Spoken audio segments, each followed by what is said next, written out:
Oke, assalamualaikum warahmatullahi wabarakatuh. Selamat siang Bu Anita dan teman-teman. Sebelumnya perkenalkan kami dari kelompok 6 akan mempresentasikan hasil diskusi kami tentang komersialisasi dan transfer teknologi. Next.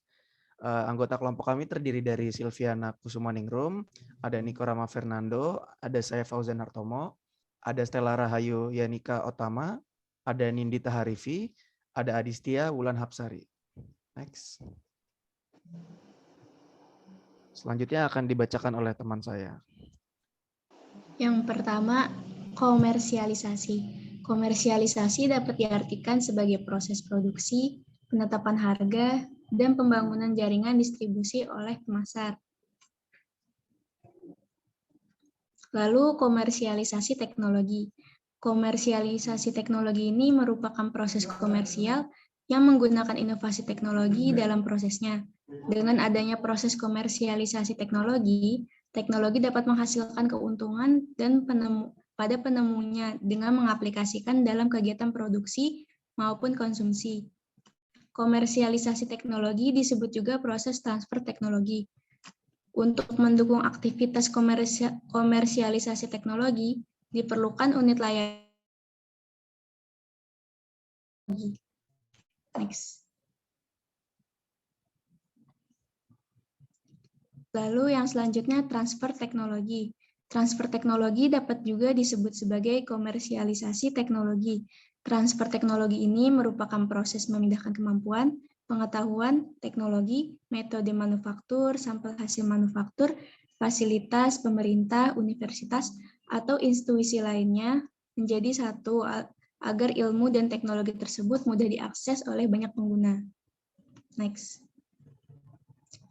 Terdapat 4 komponen dalam teknologi. Yang pertama, techware, perangkat alat atau mesin.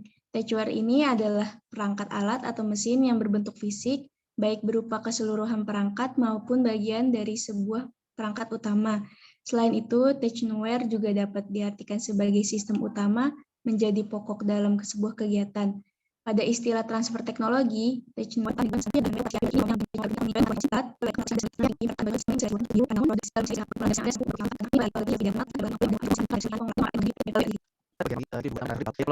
informasi transfer vertikal, yaitu teknologi yang sudah ada lalu diproses melalui penelitian dasar, penelitian terapan, dan pengembangan menjadi suatu teknologi baru atau teknologi yang disesuaikan. Penelitian dan pengembangan atau research and development memegang peranan penting sekali. Proses tersebut mengandung unsur dinamis yang dikenal dengan istilah inovasi. Next. Lalu selanjutnya ada ruang lingkup transfer teknologi, itu dibagi menjadi 2, yaitu ada lingkup internasional, yaitu antar negara maju, antar negara berkembang, lalu antar negara maju dan berkembang. Lalu yang kedua itu ada lingkup internasional, yaitu antar industri dan antar perusahaan Next. Selanjutnya itu ada prinsip transfer teknologi. Di sini dibagi menjadi 4 prinsip. Yang pertama yaitu mengenai pemilihan teknologi itu harus ditentukan berdasarkan korelasi antara kebutuhan nasional dan sumber daya lokal yang dapat dilakukan. Jadi dalam pemilihan teknologi tersebut itu harus dilakukan persiapan dan planning supaya nantinya itu dapat memenuhi sasaran, yaitu dengan memahami hubungan antara kebutuhan nasional seperti apa dan sumber daya lokal yang disasarkan itu seperti apa. Kemudian yang kedua yaitu mengenai teknologi impor itu diterapkan setelah diadaptasikan dengan kondisi lokal. Yang ketiga yaitu perbaikan imitasi dan perbaikan teknologi impor itu harus dilakukan oleh tenaga terlatih lokal, dan tenaga asing itu dapat memberikan training yang efektif bagi pengembangan SDM. Selanjutnya itu mengenai pengaruh nilai transfer teknologi, yaitu pengaruhnya sendiri itu yang pertama itu adalah sebagai penentu sebuah kemajuan suatu organisasi, kemudian dapat mengubah paradigma ekonomi berbasis efisiensi yang sangat bergantung pada sumber daya asing menjadi ekonomi berbasis inovasi. Yang terakhir yaitu dengan teknologi yang memadai itu dapat mewujudkan suatu inovasi. Yang selanjutnya yaitu proses transfer teknologi. Yang pertama, package transfer. Package transfer adalah transfer teknologi melalui penanaman modal asing atau direct foreign investment atau joint venture langsung. Di dalam bentuk joint venture, Biasanya transfer tersebut berlangsung lebih efektif dalam hal pengetahuan, kepemimpinan, dan penanganan alat dan mesin yang bersangkutan. Cara itu hanya dapat betul-betul efektif apabila memang kesempatan untuk itu ada. Hal itu juga tergantung pada negosiasi sebelumnya. Cara tersebut dibedakan menjadi dua, yaitu transfer internal dan transfer eksternal. Transfer internal adalah transfer yang terjadi melalui pemindahan pengetahuan dari investor asing kepada pekerjaan lokal, baik melalui observasi, melalui pelatihan, maupun melalui cara mengerjakannya secara langsung. Yang kedua yaitu transfer eksternal. Terjadi apabila pekerjaan lokal atau tenaga manajemen lokal suatu perusahaan joint venture pergi ke perusahaan lain yang mengikuti pelatihan atau untuk mengetahui metode tertentu. Yang kedua yaitu unpackaged channel transfer. Unpackaged channel transfer adalah cara transfer teknologi yang lebih sederhana, biasanya dilakukan melalui buku, pameran dagang dan industri, seminar nasional, atau melalui penempatan ahli yang bersifat sementara. Hal itu dimaksud untuk membantu perusahaan dalam rangka pemasangan dan pengawasan mesin dengan after sales service-nya. Demikian pula transfer melalui licensing agreement atau patent agreement. Selain itu, transfer teknologi juga dapat dilakukan melalui dua cara, yaitu pemberian lisensi dan hak, dan juga subkontrak. Next. Langkah-langkah untuk mencapai transfer teknologi antara lain, yang pertama, membangun kesadaran perusahaan subkontraktor, mengarahkan spesialisasi dan mendirikan pabrik. Yang kedua, memasok peralatan dan bahan baku. Yang ketiga, pengalihan teknologi dapat pula dilakukan dengan pemasok peralatan dan bahan baku kepada negara penerima. Selanjutnya, negara penerima mengembangkan teknik prosesnya sendiri. Next. Pemasok peralatan dan bahan baku kategori produk antara lain yang pertama, produk berteknologi tinggi. Yang kedua, produk yang dibuat secara cepat. Yang ketiga, produk yang dibuat di EPZ. Yang terakhir yaitu produk berteknologi rendah. Next. Proses mengkomersialisasikan penelitian bisa beragam, melalui dari pemberian lisensi atau izin penggunaan paten, pembentukan joint venture, kerjasama dengan bagi hasil dan risiko hingga hadiah. Pihak pelaku transfer teknologi bisa bertindak atas nama lembaga ilmu pengetahuan, pemerintah, hingga perusahaan multinasional. Oleh karena itu, proses ini umumnya adalah multidisipliner, di mana satu perusahaan transfer teknologi memperkerjakan berbagai ahli seperti ahli ekonomi, insinyur, pengacara, hingga ilmuwan. Proses transfer teknologi juga perlu memperhatikan tingkat kesiapan teknologi atau teknologi readiness level sebagai kriteria kapan sebuah teknologi bisa digunakan secara luas.